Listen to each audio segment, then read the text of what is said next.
Hace unos años encontré un libro en una tienda de libros de segunda mano. Me gusta curiosear en estas tiendas porque se encuentran tesoros.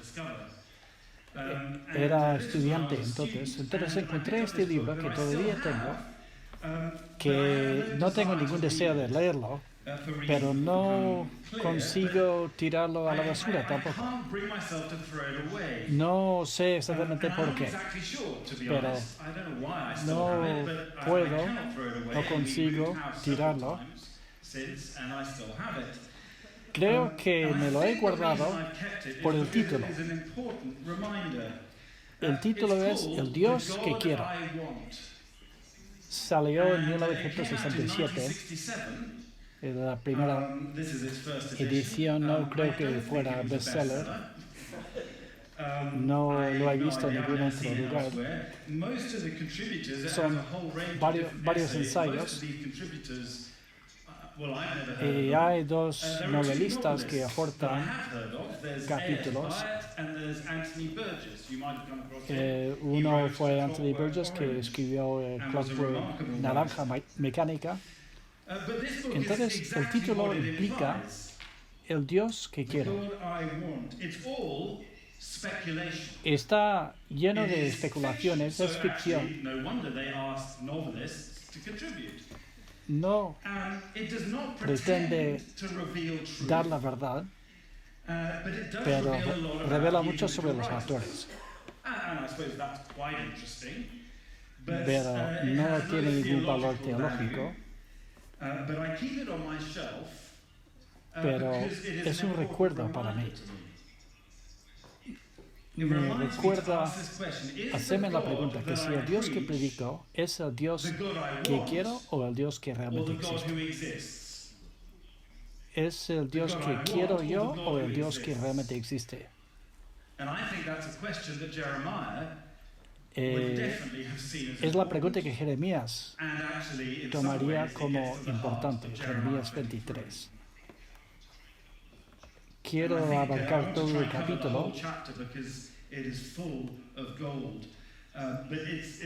pero quiere decir que será una vista panorámica, un poco por encima. Vamos a ver los primeros 8 versículos. Y veremos noticias sobre un pastor que terminará el exilio, el cautiverio. En el Reino Unido estamos con el 5º primer ministro en 6 años. Pero se ha puesto el foco correctamente en la pregunta de qué constituye el buen liderazgo de un país. ¿Cuáles son las cualidades, los atributos necesarios para dirigir un pueblo? En conversaciones que he tenido aquí, muchos de nosotros en Europa sentimos una decepción muy profunda con el estado de las cosas. Y Jeremías se identificaría con esto. Dice, ay de los pastores que están destruyendo a mi pueblo. No se refiere solo a líderes religiosos, pero nacionales, seculares también, que no han entendido el currículum que tienen el plan de trabajo que deberían seguir. Son pastores, pero ¿qué tiene que hacer un pastor? Proteger a las ovejas, juntarlas. Pero estos son pastores. El pueblo necesita pastores, pero ha conseguido lobos. Les ha tocado lobos.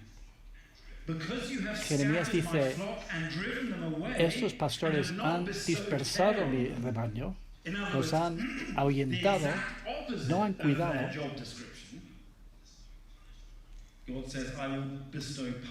Y Jeremías dice, ay de vosotros.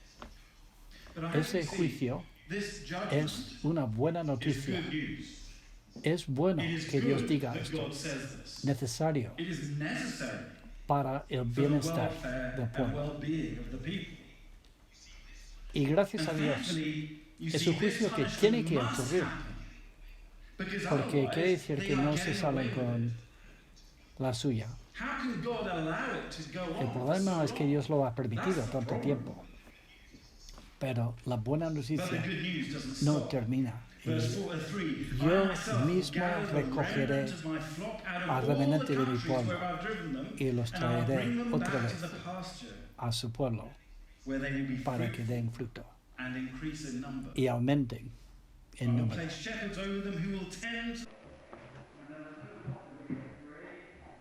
Y nunca más tendrán miedo.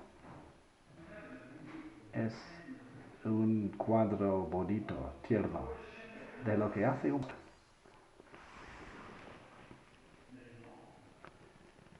Anhelan eso. No lo han experimentado durante mucho tiempo, pero Dios promete que Él recogerá al pueblo y les dará la clase de pastores que necesitan, verdaderos, que lo harían como si Dios mismo lo hiciera. Tiernos, cuidadosos de los más vulnerables del rebaño. Pero sigue, hay una garantía que esto sí que va a ocurrir, porque no solo enviará a pastores, enviará un gran pastor. Versículo 5. Vienen días que levantaré un renuevo justo, el que hará justicia, juicio y justicia en la tierra. Un rey que hará lo que es justo y correcto. Un Dios, un rey que hará lo que la palabra de Dios nos llama. Un rey en que podemos confiar. Por fin. Ahora, lo más sorprendente, en versículo 7, justo como Dios hizo en historia, los salmos dicen eso. Señor, tú hiciste eso en el pasado, hazlo otra vez. Y Jeremías comunica exactamente esto. Justo como hizo para Israel cuando eran esclavos en Egipto, así habrá otro éxodo mayor. Por fin, el pueblo repartidos, esparcidos, serán recogidos de nuevo. Versículo 8. Habitarán en su propia tierra. Ahora, un nuevo éxodo en el futuro llegará, pero eso significa que todavía no existe. Toca en el futuro, ahora no es. El cumplimiento glorioso vendría con Jesucristo, muchos años después, siglos después de Jeremías. Es una larga espera, pero Jesús es el Hijo de David, su Hijo mayor, el renuevo justo, el gran pastor, el buen pastor, que pone su vida por las ovejas. Estos pastores no lo han hecho, pero llegará el día cuando el gran pastor sí que lo hará. Tan profundo es su amor por estas ovejas vulnerables, a veces inútiles. Tan grande es su amor. Es el plan del Dios del pacto. Es el Evangelio. Sí que va a ocurrir. Y nosotros nos sentamos a este lado. Sabemos que ha pasado. Es una promesa que podemos decir claramente cumplida. Está hecho. Lo conocemos, lo hemos visto. Pero recordad, Jeremías está predicando durante el cautiverio en Babilonia. Está convencido de que terminará el cautiverio. Dice que sí, la gente será recogida, Están a 1000 kilómetros de distancia, pero volverán. No está en duda. El problema es que la gente ha olvidado por qué están en el exilio, en el cautiverio. Se han olvidado de lo que hizo necesario esto. Si, si están en exilio, está sufriendo, está mal. Si Dios quiere que volvamos, volveremos pronto, la semana que viene, mañana. Es como si pensaran, vale, Señor, hemos pagado la deuda, es el momento para volver a casa. Hay que hacer maletas y ponernos en marcha para volver a casa. Pero Jeremías, el Señor dice a través de Jeremías, no te olvides por qué estás aquí. ¿Te has visto alguna vez tan sobrepasado que casi no puedes hablar? Te sientes incapacitado, alguna gran injusticia ha ocurrido o algún ser querido y estás tan enfadado que estás temblando, no puedes soltar palabra o estás tan sorprendido por el comportamiento de alguno que te quedas sin aliento, sin palabras. Es lo que pasó a Jeremías, versículo 9. Lo vemos. Su respuesta está tan fuerte que parece borracho, ebrio. Así que, ¿cuál es el problema? Bueno, aún después del comienzo del exilio, estos pastores todavía dejan de cuidar a las ovejas. Esto da miedo, el castigo ha empezado, pero no aprenden nada. Así que aún estando en exilio, en cautiverio, la lección se tiene que repetir porque no han sacado la conclusión adecuada. Y uno de los motivos es por lo que son estos pastores, cómo son. Ahora, Jeremías se centra en cómo son estos profetas, estos pastores, que presumen de la autoridad de Dios para hablar. Él se fija en ellos y esto nos ayuda a entender por qué la gente está en tanto lío. Lo vemos en el versículo 24. Los profetas son como el pueblo, son como la gente, son iguales. ¿Cuál es el problema? Los cargos con que se les acusa son serios y hay detalles que podéis leer vosotros mismos, pero podemos resumir en dos cosas, dos aspectos. No cubre todo, pero nos orienta. Primero, son profetas sin integridad. Profetas sin integridad. El versículo clave es el versículo 11. Tanto profeta como sacerdote son impíos. Aún en mi templo encuentro su maldad, dice. Es una acusación muy fuerte. Parece una locura. No es que se hayan vuelto ateos. Eso sería una respuesta post-ilustración. No. No se han adelantado a su tiempo. Estoy convencido de que creen que hay un Dios, conocen doctrina, no son ateos antes de su tiempo, no, pero en la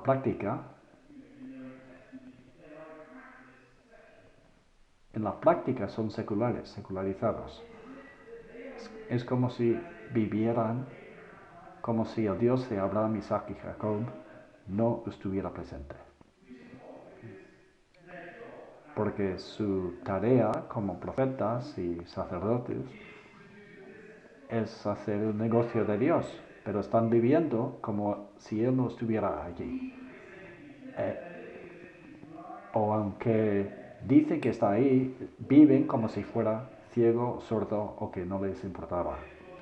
Como si Dios sabe lo que pasa, pero no quisiera intervenir. Ya, no hay personal para emplear, para solucionar las cosas. Viven sin temor de Dios, sin reconocer a Dios. Efectivamente, son impíos. Dicen que hay Dios con sus labios, pero viven como si no, como si Él no existiera. ¿Cómo pueden seguir haciendo los gestos religiosos? No estamos hablando de un tropiezo momentáneo. Eso lo hacemos todos tropezamos en algo. Vivimos todos en algún momento como si Dios no existiera por nuestro pecado. Somos egoístas, vivimos conforme a nuestras propias reglas, nuestros propios hábitos. Eso nos pasa a todos, pero el problema no es esto. Estamos hablando de una tendencia fija de cómo un estilo de vida que no cuenta con Dios. Cuando Dios los llama en versículo 10 adúlteros, habla de maldad en el templo, estamos en la esfera del pacto, es lenguaje del pacto. El pacto es para un pueblo rescatado de Egipto y dan este acuerdo, este pacto de vida que demuestra de parte de quién son, a quien muestran gratitud. Es un asunto de serle fiel al que ha rescatado. Así que adorar a otros dioses es adulterio espiritual. Vivir desleales al Dios que es fiel. Versículo 13. Jeremías mira atrás, varias décadas antes, cuando había dos reinos, del norte, del sur. El reino del norte desde Samaria. ¿Os acordáis de la división de reinos? El reino del norte seguía hasta que vinieron los asirios. Y porque vinieron los asirios, versículo 13,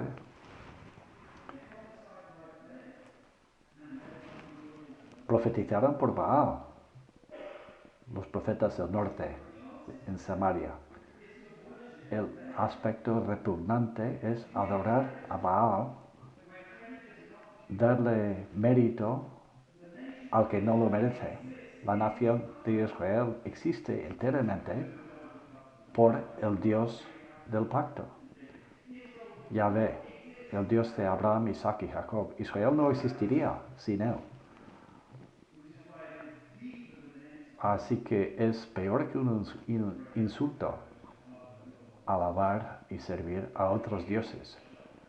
Pero aquí vemos algo chocante. Esto fue más que una vida entera antes. Ellos conocían su historia, sabían que los asirios habían invadido, pero versículo 14, eso pasó en el norte, pero en el sur, entre los profetas en Judá, el reino del sur, cometen adulterio, fortalecen las manos de los impíos, son como Sodoma, la gente de Jerusalén son como Gomorra.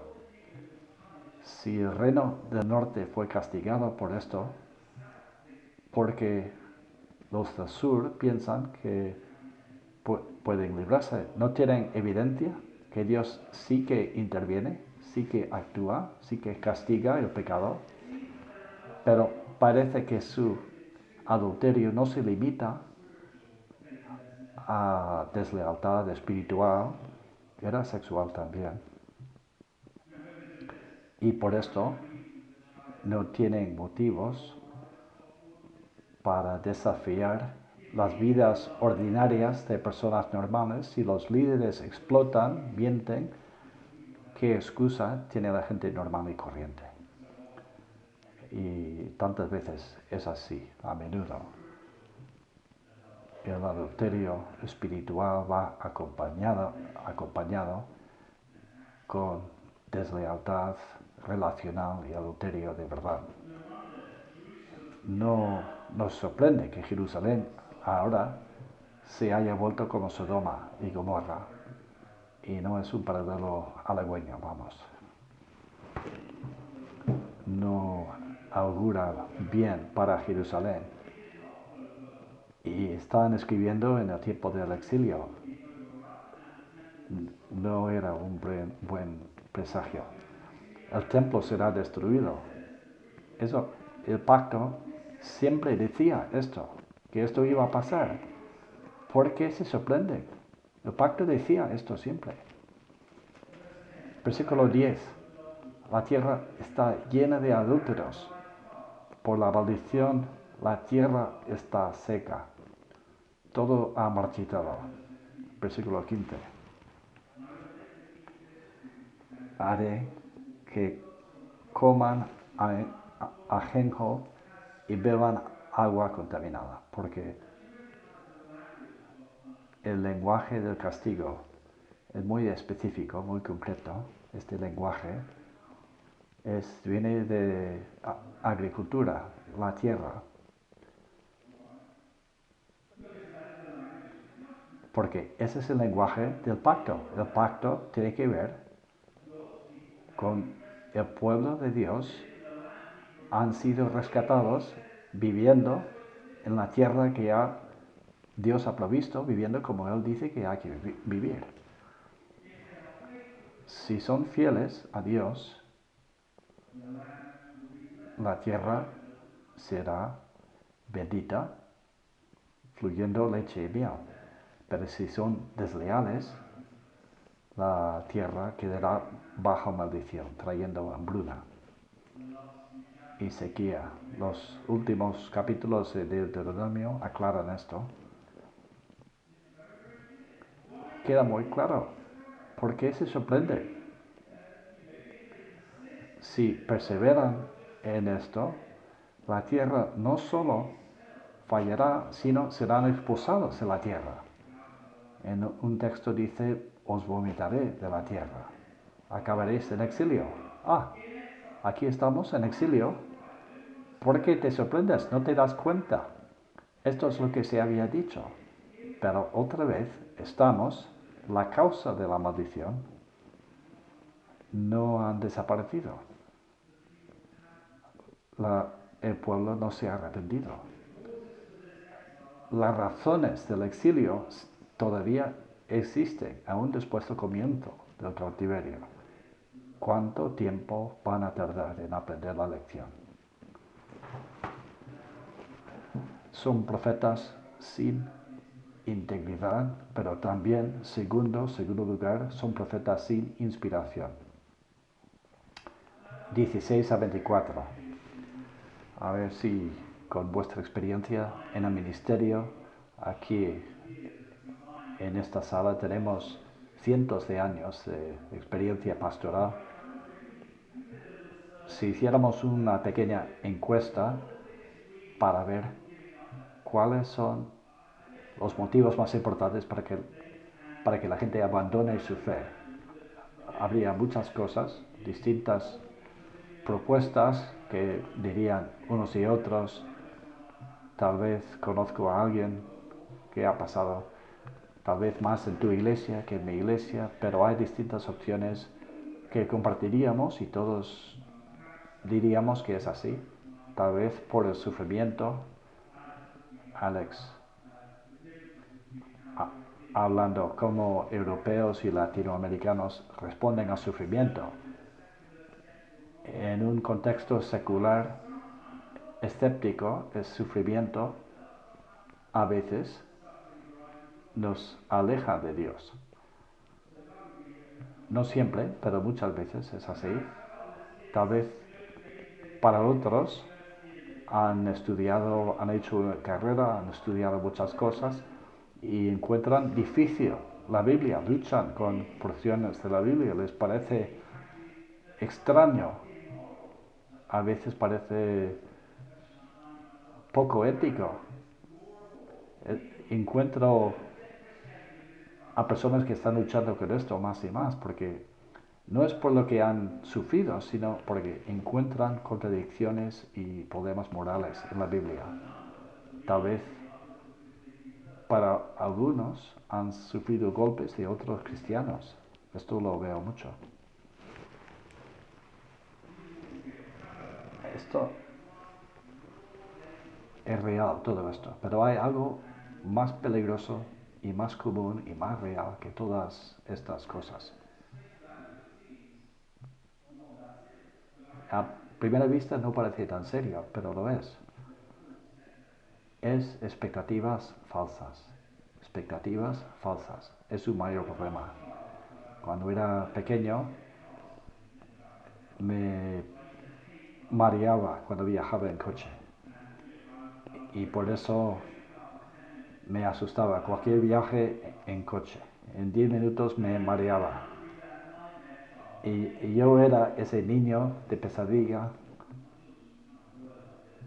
Mis hijos eran así y yo era así. Después de 5 minutos, hemos llegado ya. ¿Cuánto más para llegar? Sí, pero hemos llegado ya. Y eso era difícil para mis padres. Y ahora sé, cuando conduzco, tener voces pequeñas haciendo estas preguntas y dices, sí, nos queda un poquito más. Pero uno de mis recuerdos favoritos es cuando íbamos de vacaciones en Escocia. Tengo primos en Escocia y pasábamos el verano ahí muchas veces y nos animaba a hacer esos viajes. Y cuando vas a Escocia sabes que va a llover, lo sabes, lo asumes. Cuando sabes que va a llover, pues nada, te vas a calar y ya está. Y los niños lo asumen, pero el viaje era muy largo, un mínimo de 12 horas para llegar a donde la familia. Y para un niño pequeño, tendría 10 años, era una pesadilla. No teníamos DVDs, libros, te quedabas así mirando por la ventanilla y no había nada que hacer. Pero no me importaba, porque íbamos de vacaciones y sabía que estaba en el coche para todo el día y lo sabía. Subo al coche, sabíamos antes del amanecer y te sientas y sabes que el viaje va a ser largo. Y no me mareaba en esos viajes. Es cuestión de expectativas. Sabía que el viaje iba a tardar. Ahora, el problema en Babilonia es que los israelitas tenían falsas expectativas. No eran conscientes de lo que iban a soportar. Los predicadores profesionales se llamaban profetas. Había una clase profesional. Algunos salían de la universidad para ser agricultores, marineros, pero algunos decían, yo voy a ser profeta. Y en el versículo 17 dice esto: dicen atrevidamente a los que me desprecian, me irritan. El Señor dice, paz tendréis. Y los que andan tras la obstinación de su corazón dicen, no vendrá mal sobre vosotros. Y los oyentes reconocerían esas líneas. ¿Os acordáis en el capítulo 8, verso 11?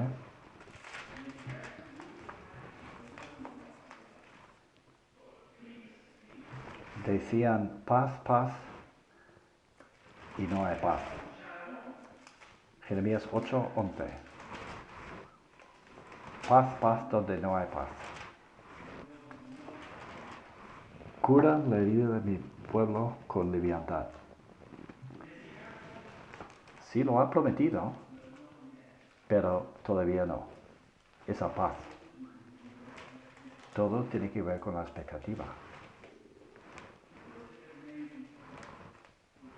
¿Y en qué sentido eran falsos estos profetas? Esto enlaza con lo que Alex nos comentó ayer, versículo 16. Te llenan de esperanzas falsas. Hablan visiones de su propia mente. Y el versículo 21, no los envié, pero han corrido. No les hablé, pero ellos profetizaron.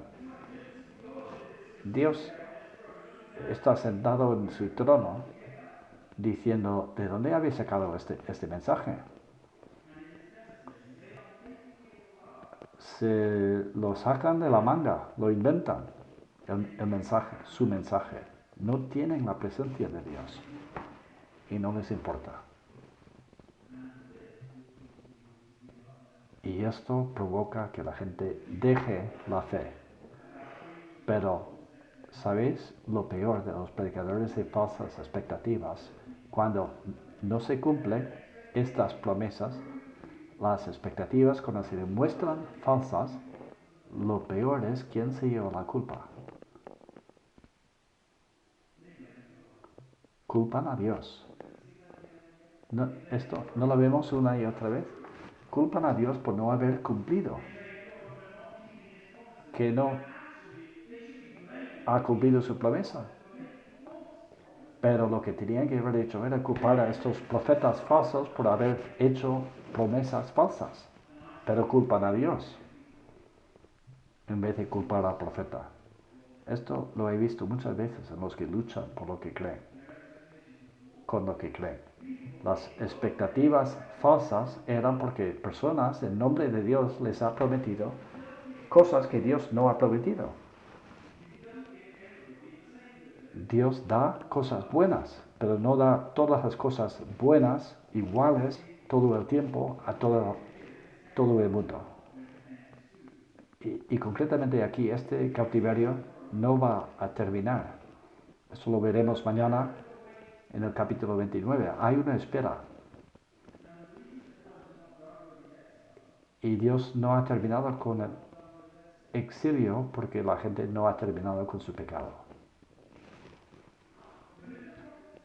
Pero si los profetas hubieran pasado tiempo con Dios y su palabra, habrían sabido esto. Sabrían esto.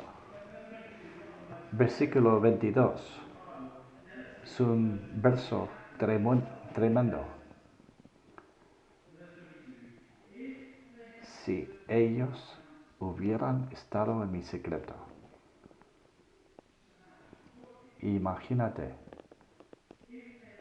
si hubieran estado en mi secreto, habrían hecho oír mis palabras a mi pueblo y lo habrían hecho volver de su mal. Y de hecho de que no hayan vuelto es evidencia, es la prueba de que no han estado en su secreto. Es cuestión de qué tipo de Dios, en qué tipo de Dios creen. Un Dios que existe, que es diferente al Dios que quiere que exista. En tercer lugar,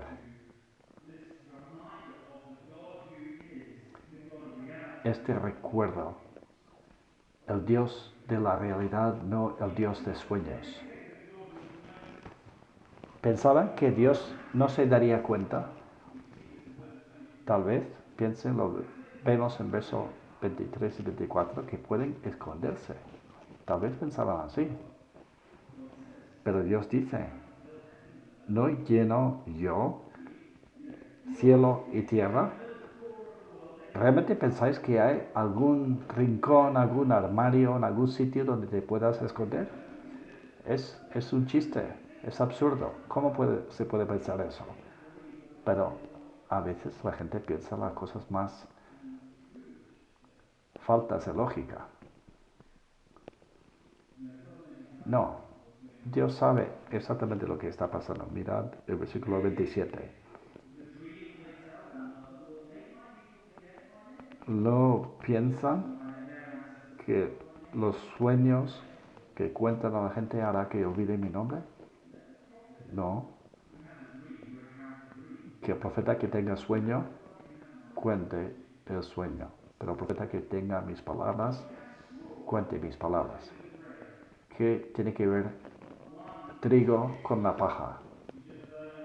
La paja se quema o se da hecha a la vaca. El trigo se planta. Es la diferencia entre algo muerto y algo vivo.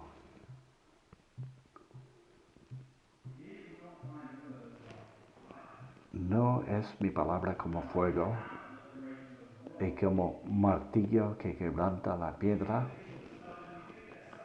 Piensas que están obstinados, son obstinados, que están atascados en su camino. Dices, no puedo cambiar esta gente, hay que seguir la corriente. Donde va Vicente, va la gente. Es fácil pensar así. Pero Dios dice, no. ¿No te acuerdas de quién soy y qué es mi palabra? Como fuego, como un martillo.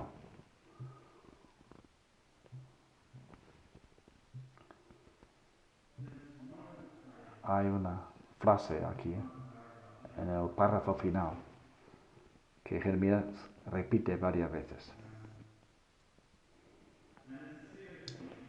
Es una advertencia seria.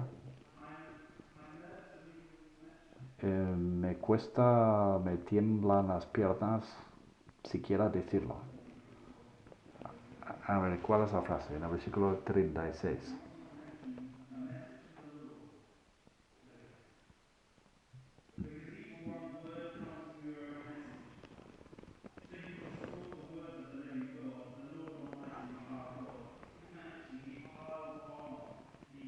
Amontona títulos de Dios en el 36. El Dios vivo, el Dios todopoderoso. Aquí el tema impresionante. Aquí estamos en Langham Preaching. David tenía razón, somos parte de una familia. Estamos en 80, 90 países en todo el mundo. Tenemos hermanos, hermanas, camaradas luchando por la misma tarea, pero aquí estamos comprometidos.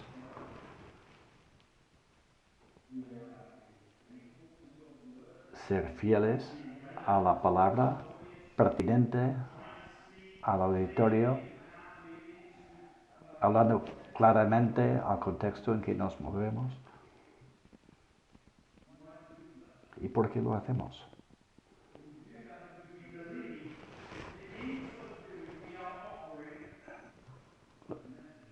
Lo hacemos porque entendemos que ofrecemos un mensaje del Señor. Es nuestra tarea, por eso estamos aquí.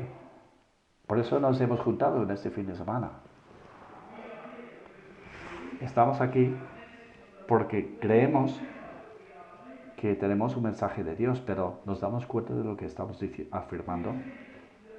Afirmamos que siempre que nos pongamos de pie, decimos, así dice el Señor. Esto es una frase que pesa mucho.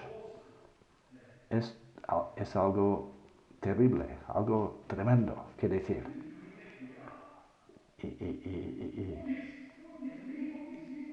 ¿Y quiénes nos creemos? ¿Quién nos da derecho para hablar de parte de un Dios cósmico, creador? Solo tengo palabras débiles. Y me pongo de pie y digo, esto es lo que ha dicho Dios. ¿Y quién me creó? Es algo terrible afirmar eso. Porque te das cuenta, si lo que decimos realmente es de Dios, y oramos, y luchamos, estudiamos, y creemos que es así, os dais cuenta de las implicaciones. si la gente rechaza lo que decimos, pecan. Esto es lo más tremendo de las sectas. Líderes de sectas convencen a los feligreses que si se oponen, si rechazan el mensaje del líder, están pecando. Y tenemos un poder impresionante para hacer todo eso, exactamente eso. Y hay muchos predicadores que abusan del púlpito para apuntalar su propio poder, propia posición. Dicen, así dice el Señor. ¿Cómo te atreves?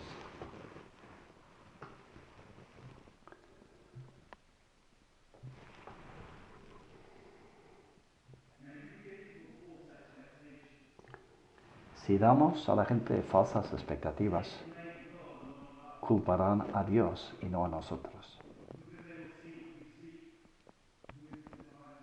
Porque piensan que hablamos con autoridad divina.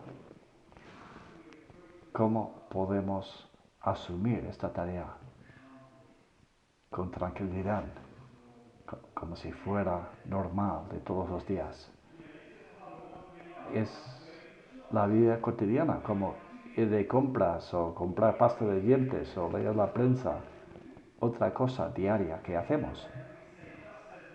Y nos ponemos de pie y decimos, así dice el Señor, como si fuera lo más normal, lo más cotidiano.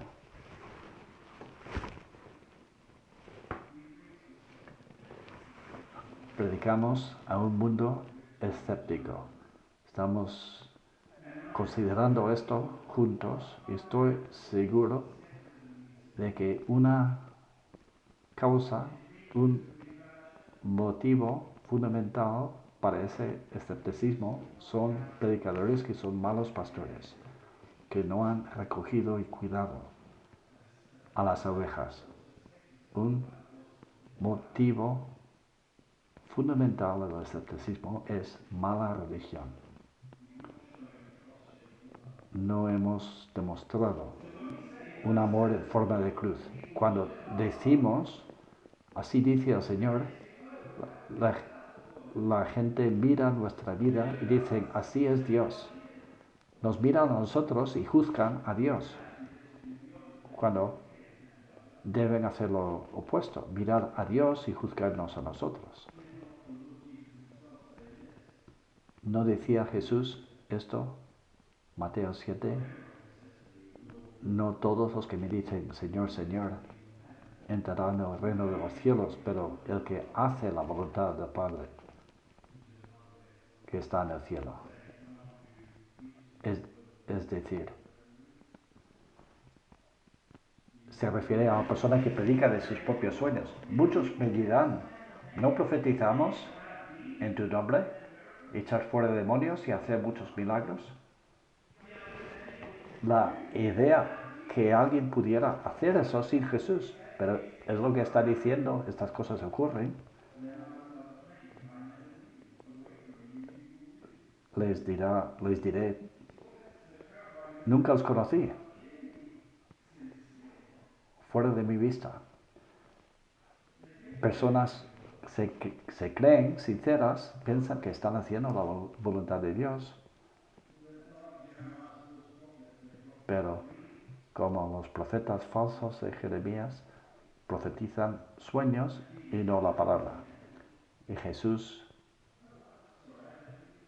al final dirá, lo siento, parece que no nos hemos presentado.